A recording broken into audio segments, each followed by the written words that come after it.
عزیزان محترم ضروری نہیں ہے کہ کسی ایک عورت کا ہم نام لے کے بولیں گے.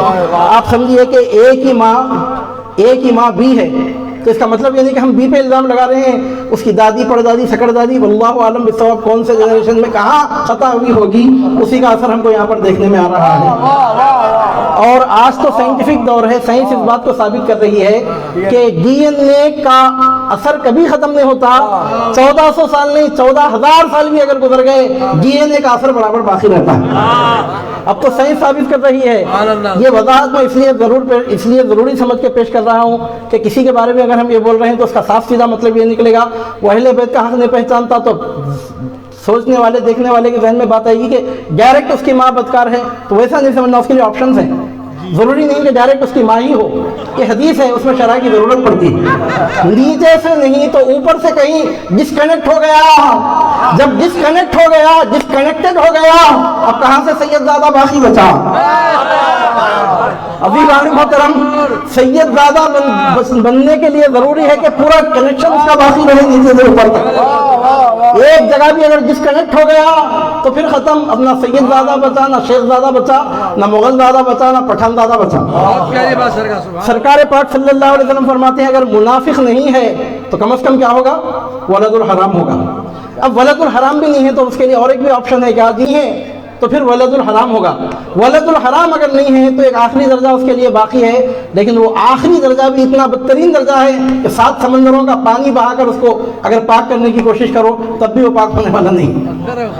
کیونکہ وہ خباثت اگر ہوتی تو ہم خباثت کو دور کرتے.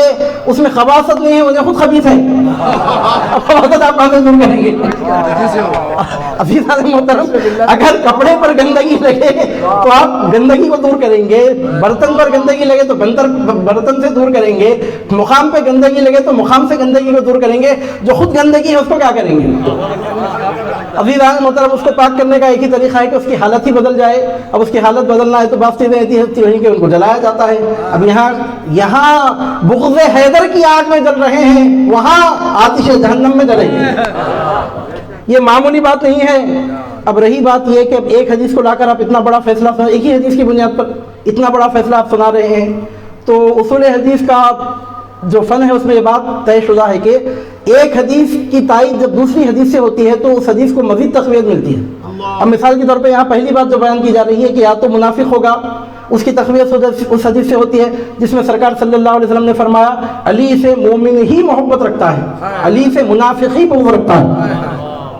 حدیث کی تائید حدیث سے ہو رہی ہے, حدیث کو مضبوط کر رہی ہے. تو اب اس سے معلوم ہوا کہ وہ حدیث کوئی ایسی شاذ نہیں ہے, کوئی ایسی نادر نہیں ہے کہ دوسری حدیث میں اس کا ذکر ہی نہ ہو, بلکہ اس حدیث کی جو پہلے کیٹیگری جو اس میں بتائی گئی وہ تو باقاعدہ ثابت شدہ ہے.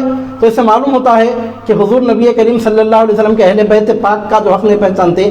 آپ کیا سمجھتے ہیں کہ اس طرح کے جلسے کرنے سے کیا وہ اس طرح کی باتوں کو مانیں گے؟ عزیزان محترم, ہم ان کو منوانے کے لیے جلسے نہیں کر رہے ہیں. بیچ میں بھولے بھالے مسلمان جو پاک خون سے پیدا ہوئے ہیں ان کے دماغوں کو پاک کرنے کے لیے جلسے کیے جا رہے ہیں. جو حلال زادے ہیں, حلال زادوں کو حرام زادوں کے شر سے بچانے کے لیے جلسے کیے جا رہے ہیں.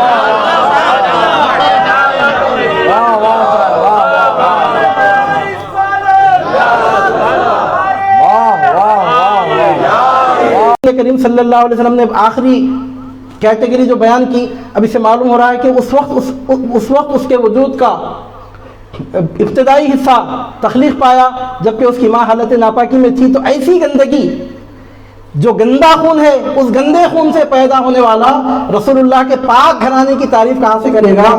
اللہ رب العزت خود نہیں چاہتا کہ ایسے پاک لوگوں کا نام ایسے ناپاکوں کی زبان پر آئے کہ جس کی تخلیق ہی گندے خون سے کی گئی.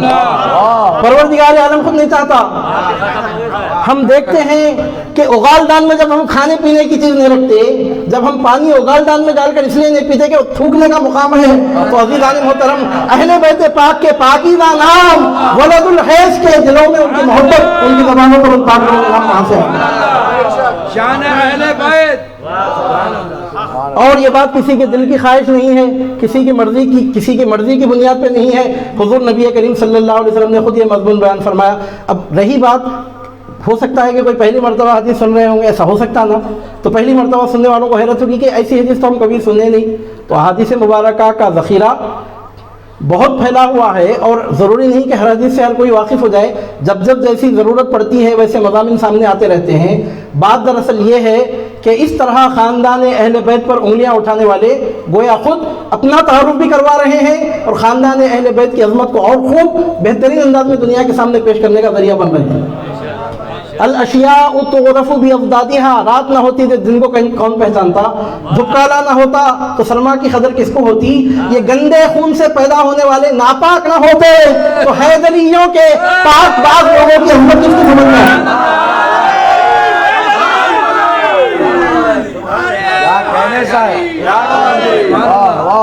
اب آپ عقل کی بنیاد پہ نہیں ہے۔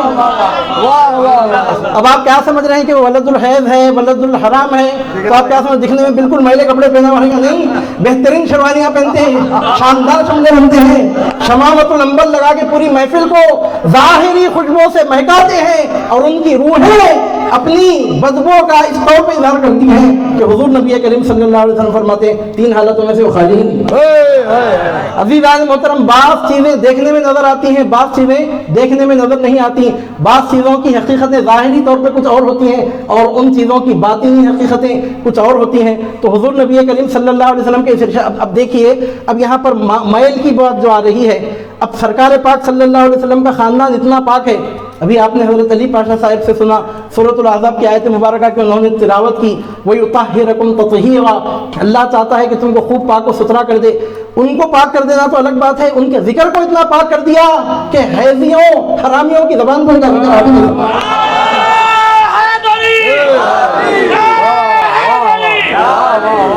ان کو تو پاک کر دیا عزیزان محترم، اتنا پاک کر دیا کہ نفاق کی گندگی جن کے دلوں میں ہے، ان کے دل میں ان پاک لوگوں کی محبت جمع نہیں ہو سکتی۔ ان کو پاک کرنے کا مطلب صرف ان کو پاک نہیں کیا، ان کو پاک کرنے کے ساتھ ان کے ذکر کو پاک کر دیا، ان کے ناموں کو پاک کر دیا، ان کی نسلوں کو پاک کر دیا، ان کی محبتوں کو پاک کر دیا، ان کی نسبتوں کو پاک کر دیا۔ یطہرکم تطہیرا کی بات وہاں پہ کی جا رہی ہے عزیزان محترم۔ اب وہاں سے اب لوگ حیرت میں پڑتے ہیں اور کنفیوز ہو کر پوچھتے ہیں کہ فلاں فرقے کے کوئی عالم اپنے آپ کو سید بول رہے ہیں، فلاں فرقے کے کوئی عالم بول رہے ہیں کہ فلاں خاندان کے ہیں۔ عزیزان محترم، کون ہیں، کیا ہے، وہ تفصیلات اپنی جگہ ہیں۔ اہل بیت کا اگر وہ حق نہیں پہچان رہا ہے کوئی بھی اخوہ زید، تو عزیزان محترم اس پر پہلا سوال تو یہ لگتا ہے کہ وہ اپنے باپ کا بیٹا ہے کہ نہیں۔ اگر باپ کا بیٹا رہ گیا تو دادا کا پوتا ہے کہ نہیں، دادا کا پوتا ہو گیا تو پڑدادا کا پڑپوترا ہے کہ نہیں۔ اب اوپر جاتا ہے پورا سلسلہ، اگر ایک جگہ بھی چین کٹ ہو گئی تو پورا ڈسکنیکٹ ہو جاتا معاملہ۔ کسی ایک عورت کا نام لینے کی ہم کو ضرورت نہیں ہے عزیزان محترم۔